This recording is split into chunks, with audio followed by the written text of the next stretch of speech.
जब तक भारतीय समाज में जातियों का पदक्रम बना रहेगा तब तक यह संभावना भी रहेगा कि इस पदक्रम की हर सीढ़ी पर खड़ी जाति अपने से नीची सीढ़ी के जाति का दमन करने का प्रयास करती ही रहेगी। सबसे पहले तो महान क्रांतिकारी विचारक, दक्षिण भारत के अग्रणी नेता, पीड़ित, शोषित, वंचित के हक अधिकार दिलाने वाले सच्ची रामायण किताब के लेखक ईवी रामास्वामी पेरियार की जयंती पर उन्हें कोटि कोटि नमन, प्रणाम, चरण बंदन। सारे बहुजन समाज को ढेर सारा बधाई। आज हम उनके जन्म जयंती पर उनके पूरे जीवन कहानी और जीवन चरित्र के बारे में जानते हैं। वीडियो शुरू करने से पहले आप लोगों से एक अपील करना चाहूँगा कि वीडियो को शेयर जरूर करें, क्योंकि आज का टॉपिक और विषय बहुत ही महत्वपूर्ण होने वाली है। जितना हो सके उतना शेयर करें ताकि लोगों को ये खबर पहुंच सके और जान सके। वीडियो में अंत तक जरूर बने रहें।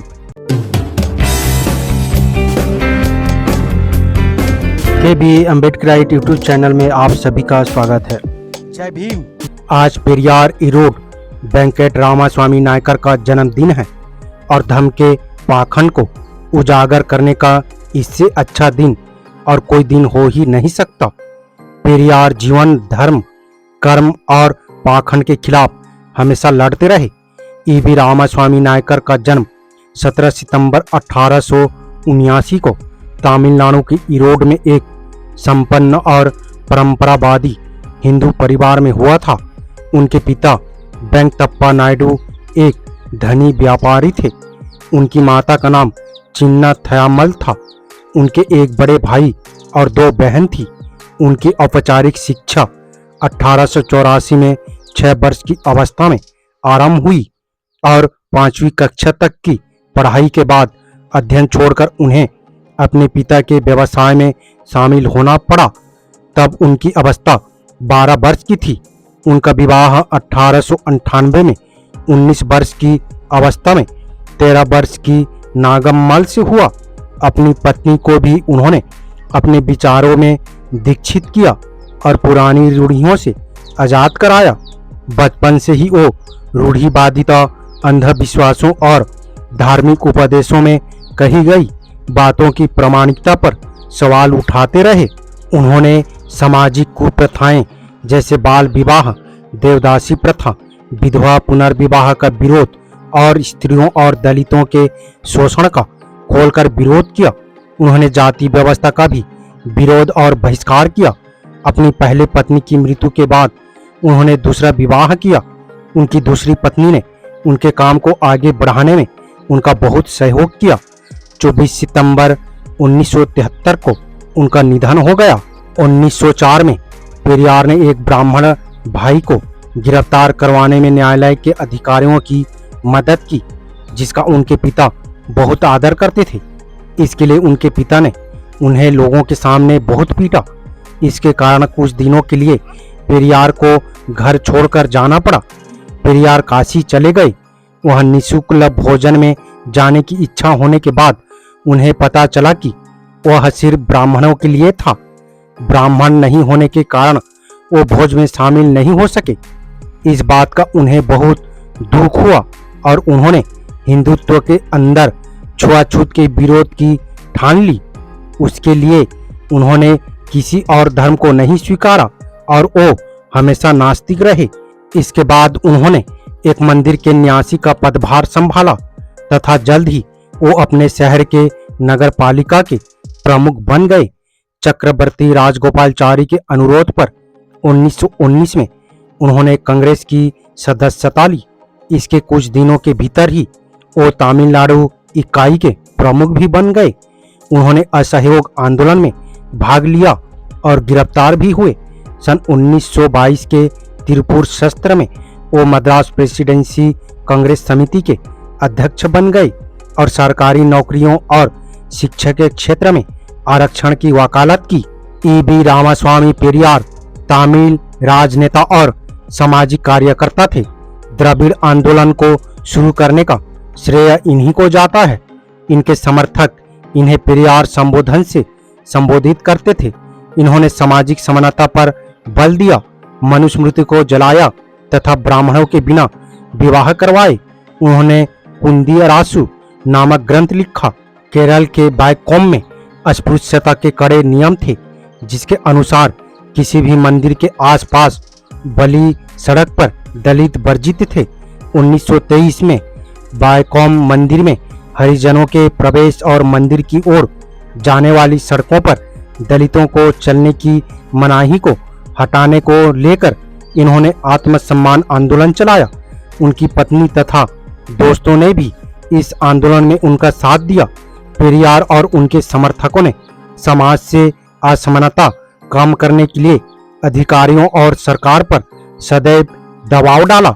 आत्मसम्मान आंदोलन का मुख्य लक्ष्य था गैर ब्राह्मण द्रविड़ों को उनके सुनहरे अतीत पर अभिमान करना। सन 1925 के बाद पेरियार ने आत्मसम्मान आंदोलन के प्रचार प्रसार पर पूरा ध्यान केंद्रित किया।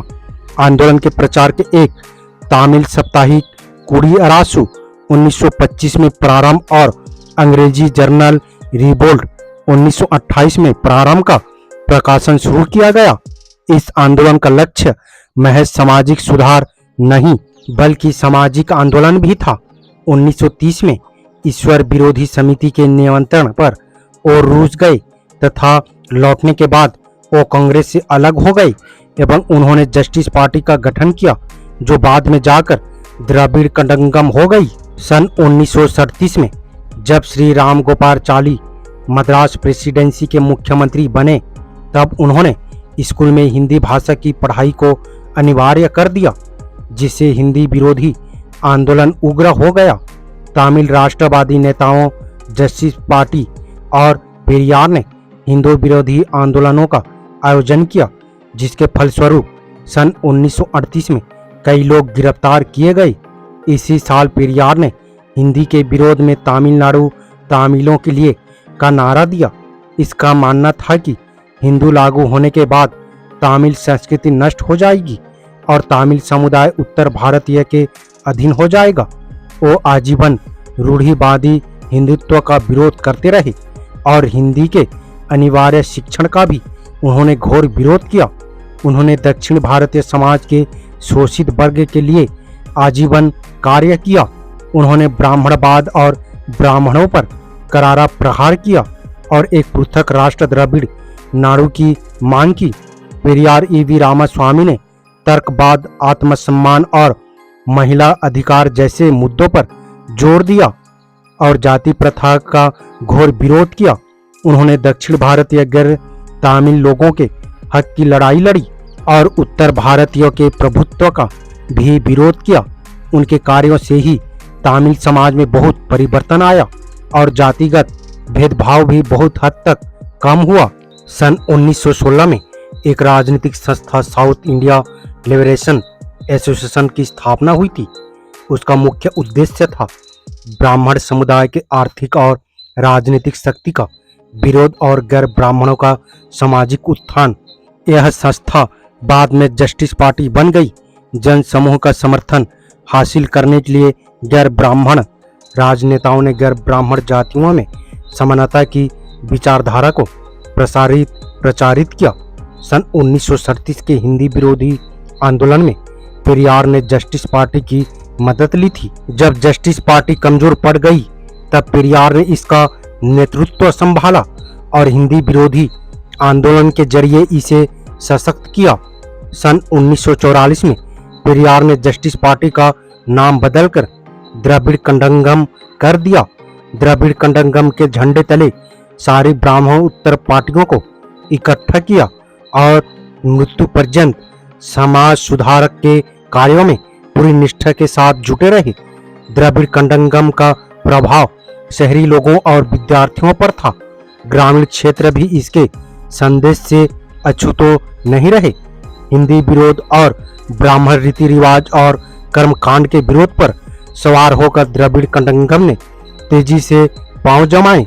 द्रविड़ कड़ंगम ने दलितों में अस्पृश्यता के उन्मूलन के लिए संघर्ष किया और अपना ध्यान महिला मुक्ति, महिला शिक्षा, विधवा पुनर्विवाह जैसे महत्वपूर्ण सामाजिक मुद्दों पर केंद्रित किया। धर्म के बारे में पेरियार कहते थे ईश्वर को धूर्तों ने बनाया, गुंडों ने चलाया और मूर्ख उसे पूजते हैं।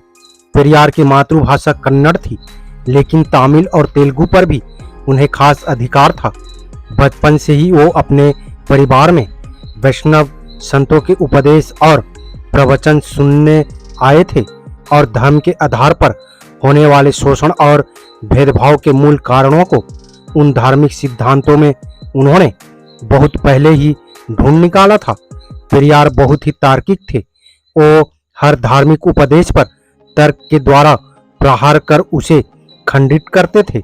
उन्होंने तमिल में एक पुस्तक सच्ची रामायण लिखी।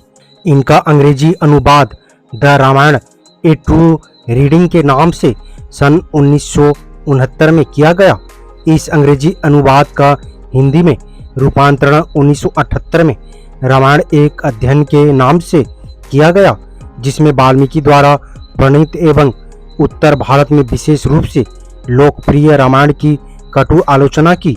उल्लेखनीय यह है कि ये तीनों ही संस्करण काफी लोकप्रिय हुए, क्योंकि इसके माध्यम से पाठक अपने आदर्श नायक नायिकाओं के उन पहलुओं से अवगत हुए जो अब तक उनके लिए वर्जित एवं अज्ञात बने हुए थे।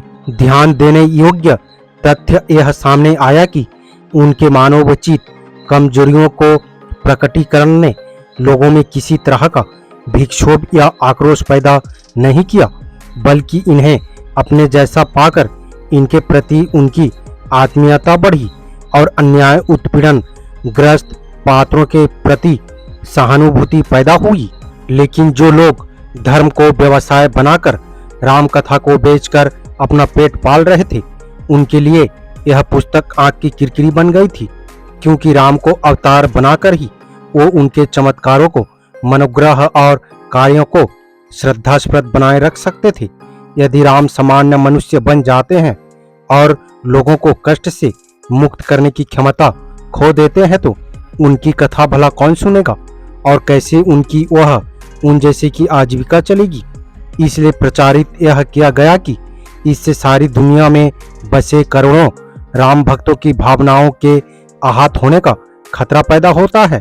इसलिए इस पर पाबंदी लगाया जाना जरूरी है।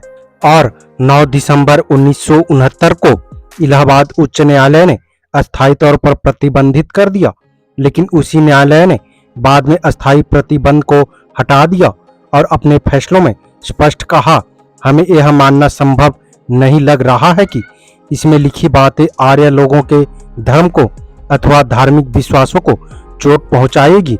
ध्यान देने लायक तथ्य यह है कि मूल पुस्तक तमिल में लिखी गई थी और इसका स्पष्ट उद्देश्य तमिल भाषी द्रविड़ों को यह बताना था कि रामायण में उत्तर भारत के आर्य राम, सीता, लक्ष्मण आदि का उदात्त चरित्र और दक्षिण भारत के द्रविड़ रावण, कुंभकर्ण, शूर्पणखा आदि का घृणित चरित्र दिखलाकर तमिलों का अपमान किया गया है। उनके आचरणों, रीति रिवाजों को निंदनीय दिखलाया गया है। लेखक का उद्देश्य जानबूझकर हिंदुओं की भावनाओं को ठेस पहुंचाने की बजाय अपनी जाति के साथ हुए अन्याय को दिखलाना भी तो हो सकता है। निश्चित ही ऐसा करना असंवैधानिक नहीं माना जा सकता।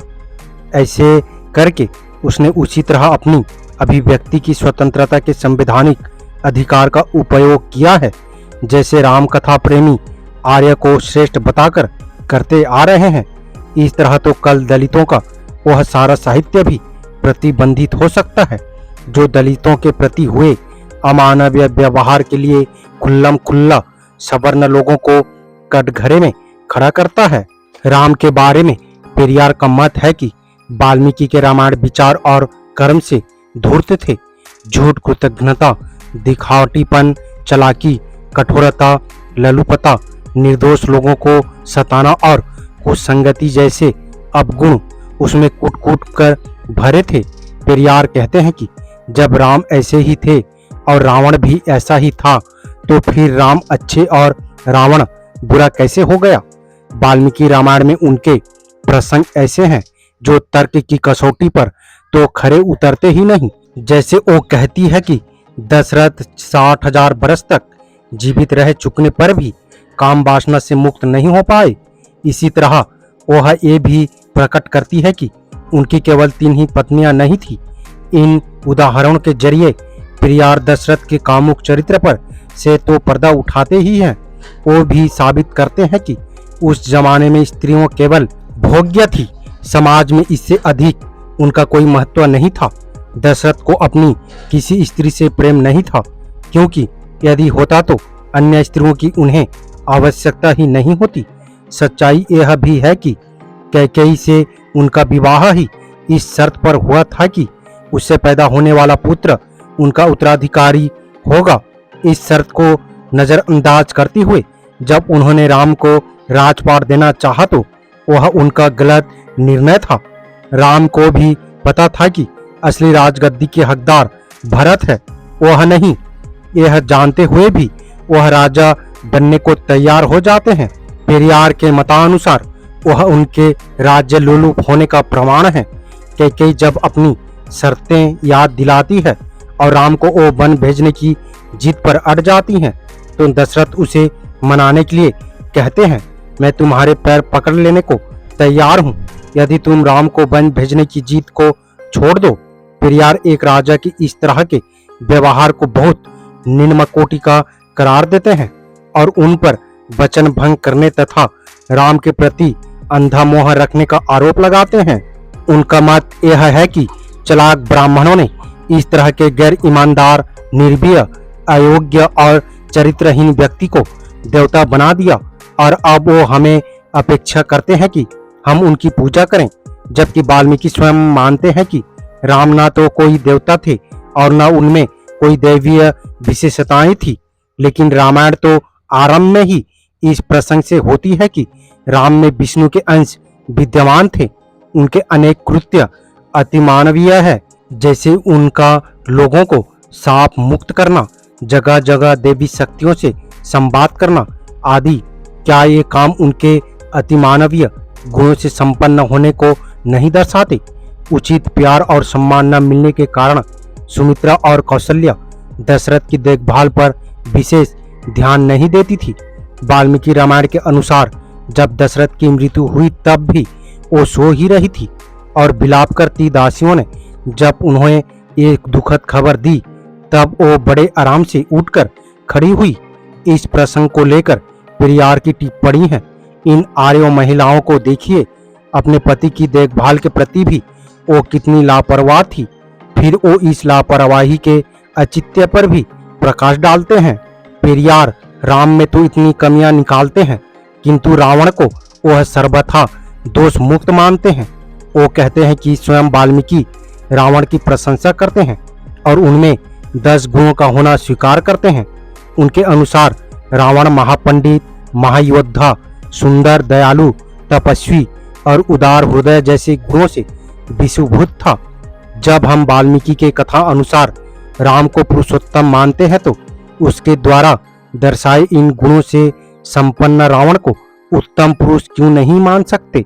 सीता हरण के लिए रावण को दोषी ठहराया जाता है, लेकिन पेरियार कहते हैं कि वह सीता को जबरदस्ती उठाकर नहीं ले गया था, बल्कि सीता स्व इच्छा से उसके साथ गई थी। इससे भी आगे पेरियार यह तक कहते हैं कि सीता अन्य व्यक्ति के साथ इसलिए चली गई थी क्योंकि उसकी प्रकृति ही चंचल थी और उसके पुत्र लव और कुश रावण के संसर्ग से ही उत्पन्न हुए थे।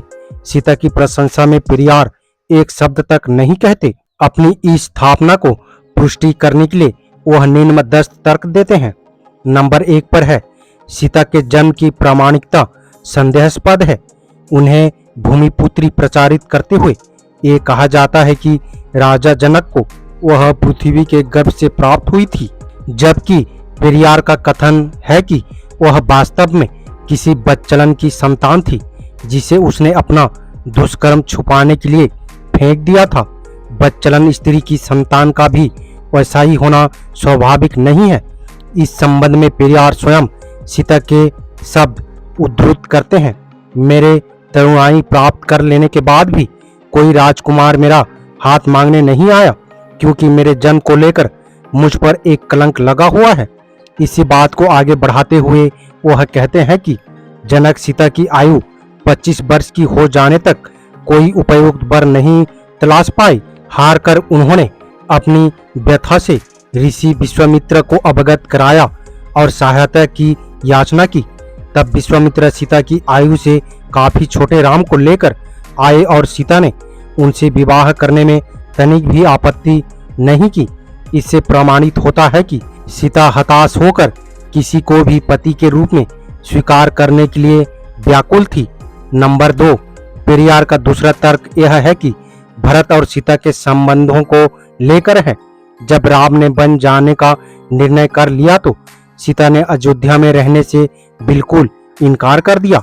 इसका कारण यह था कि विवाह के कुछ दिनों बाद ही से ही भरत ने सीता का तिरस्कार करना शुरू कर दिया था। राम स्वयं भी सीता से कहते हैं कि तुम भरत की प्रशंसा के लायक नहीं हो। आगे सीता फिर कहती हैं कि मैं भरत के साथ नहीं रह सकती क्योंकि वो मेरे अवज्ञा करता है। मैं क्या करूं? वह मुझे पसंद नहीं करता। मैं उसके साथ कैसे रह सकती हूं?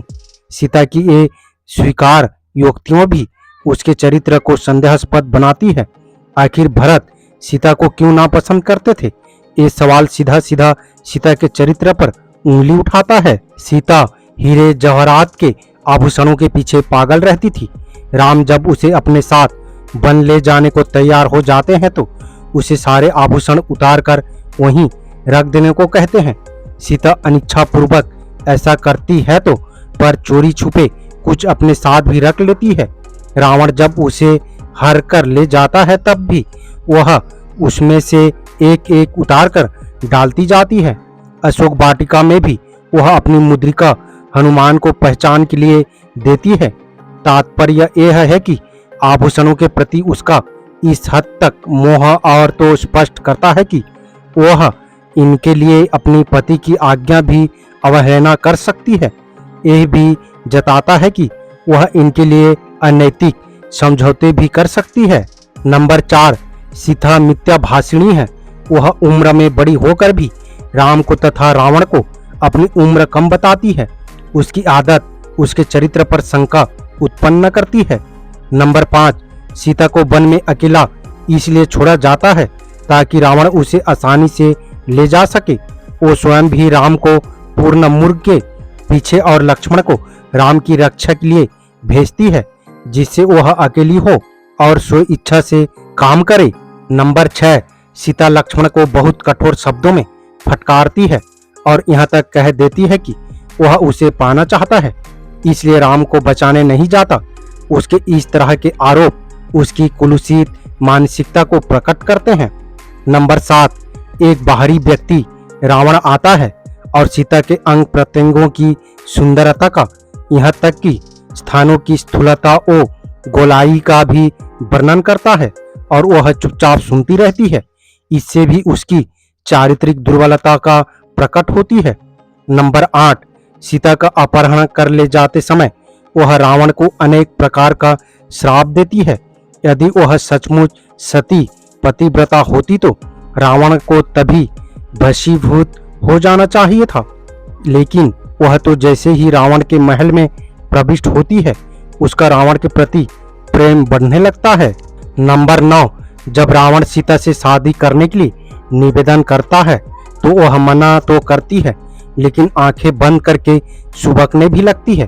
पेरियार इसके इस व्यवहार पर शंका जताते हैं। नंबर 10, वह सीता के रावण के प्रति आकर्षित होने के 2 प्रमाण और देते हैं। का चंद्रावती के बंगाली रामायण से एक घटना का वह उल्लेख करते हैं। राम की बड़ी बहन कुकुम्बती उन्हें धीरे से यह बताती है कि सीता ने कोई तस्वीर बनाई है और वह उसे किसी को दिखाती नहीं है। उस तस्वीर को वह छाती से लगाए हुए हैं। राम स्वयं सीता के कमरे में जाते हैं और ऐसा ही पाते हैं। वह तस्वीर रावण की होती है। Number 6, C.R. श्रीनिवास अयंगार की पुस्तक नोट्स ऑन रामायण में भी सीता रावण के तस्वीर बनाते हुए राम के द्वारा रंगे हाथों पकड़ी जाती है। अंत में पेरियार उस प्रसंग का वर्णन करते हैं जब अयोध्या में राम सीता से अपने सतीत्व को साबित करने के लिए शपथ खाने को कहते हैं। वह ऐसा करने से मना कर देती है और पृथ्वी में समा जाती है। राम भक्त इसे सीता के सतीत्व की चरमावस्था घोषित करते हैं, जबकि पेरियार कहते हैं कि अपने को सच्चरित्र प्रमाणित न कर पाने के कारण ही सीता जमीन में गड़ जाती है। ऐसे राम और सीता रामायण कथा आदर और श्रद्धा के लायक बन सकते हैं? यह सवाल है पेरियार का।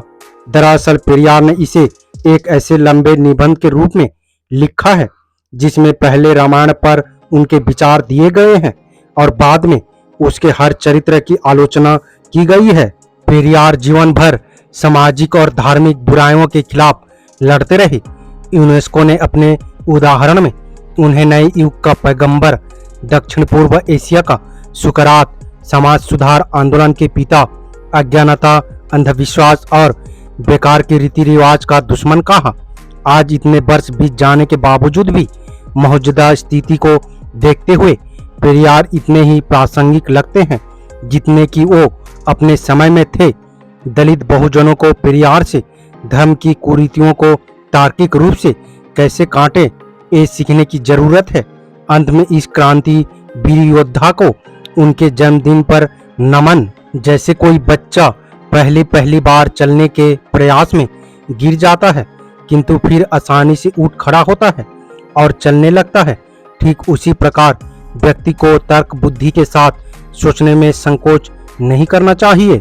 ईवी रामास्वामी पेरियार वीडियो आपको कैसी लगी? अपने राय कमेंट बॉक्स में जरूर दें।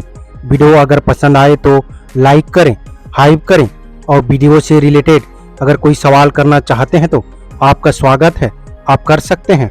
हम प्रयास करेंगे कि आपके सवालों का जवाब दे सकें, वो चाहे कमेंट बॉक्स के माध्यम से हो या फिर वीडियो के माध्यम से। उम्मीद करता हूँ वीडियो को समझ गए होंगे।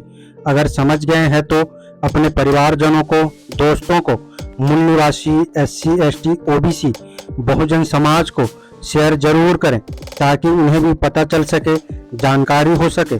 मेरा आप सभी बहुजन समाज, मूल निवासी अम्बेडकरवादियों से अपील है, हम अपने समाज को जागरूक करने के लिए बहुत मेहनत करते हैं और अम्बेडकर विचारधारा वाले वीडियो को लाते रहते हैं।